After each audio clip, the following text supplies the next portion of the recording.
अमरावतीच्या परतवाड्यातील अल्पवयीन मुलीचे लैंगिक शोषण करून व्हिडिओ व्हायरल केल्याप्रकरणी विशेष पथकाची स्थापना करण्यात आली। IPS अधिकाऱ्यांच्या मार्गदर्शनात सखोल तपास करण्यात येणार आहे। आतापर्यंत एकूण 4 आरोपी अटकेत आहेत। मुख्य आरोपी सोबत व्हिडिओ रेकॉर्डिंग करण्यात सहभागी, समाज माध्यमावर प्रसारित करणे एक आरोपी अमरावती शहरातील जो भाड्याच्या खोली करूनही काही वेळेसाठी आरोपीस देण्यात आली असल्याची माहिती।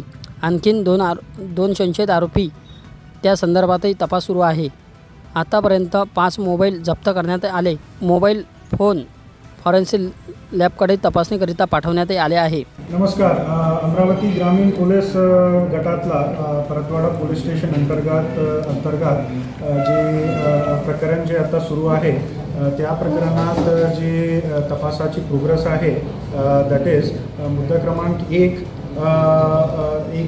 म्हणजे SIT गठीत केलेली आहे अंडर SDPO अचलपूर आणि त्यांच्या अंडरला एकूण 11 अधिकारी आणि जवळपास 40 कर्मचारी दिलेली आहे।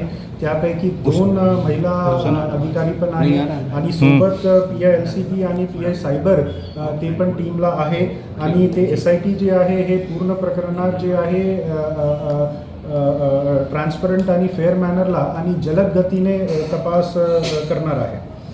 मुद्दा क्रमांक 2, आत्तापर्यंत हे पूर्ण प्रकरणात एकूण 4 आरोपी जे आहे त्यांना अटक केलेली आहे आणि इतर 2 आरोपीला आता त्यांना अटक करायची प्रोसेस जे आहे ते सुरू आहे आणि आणखी 4 आरोपी त्यांच्या विचारपूस जे आहे ते सुरू आहे।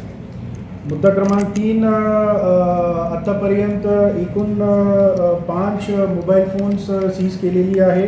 तपास आमची सुरू आहे की आणखी काही मोबाईल डिव्हाइसेस किंवा लॅपटॉप किंवा जे काही डिव्हाइसेस आहे ते आहे का त्यांची शोध आमची सुरू आहे। चौथी विषय,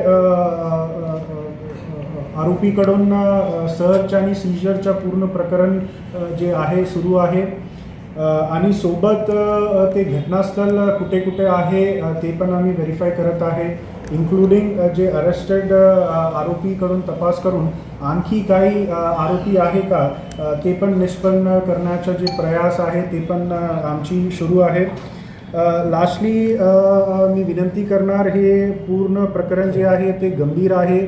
वरिष्ठ अधिकारी सगळे जे आहे हे विषयावर गांभीर्याने ते दखल घेतलेली आहे आणि तसा आम्हाला निदर्शन दिलेली आहे तपासाबद्दल आणि सहकार्य पण करणार म्हणून त्यांची असा सांगणं आहे। सोबत आजच्या दिवसी जे अचलपूर आणि परतवाडामध्ये जे बंद डिक्लेअर केलेली आहे त्याबद्दल मी सगळे नागरिकांना विनंती करणार की अत्यंत गंभीर बाब आहे आणि पोलीस आमची जी जबाबदारी आहे आम्ही करत आहे, तर काइंडली सगळ्यांना विनंती आहे की तिथे कायदा आणि सुव्यवस्था जे आहे ते बनवून ठेवा अशी आमची विनंती आहे।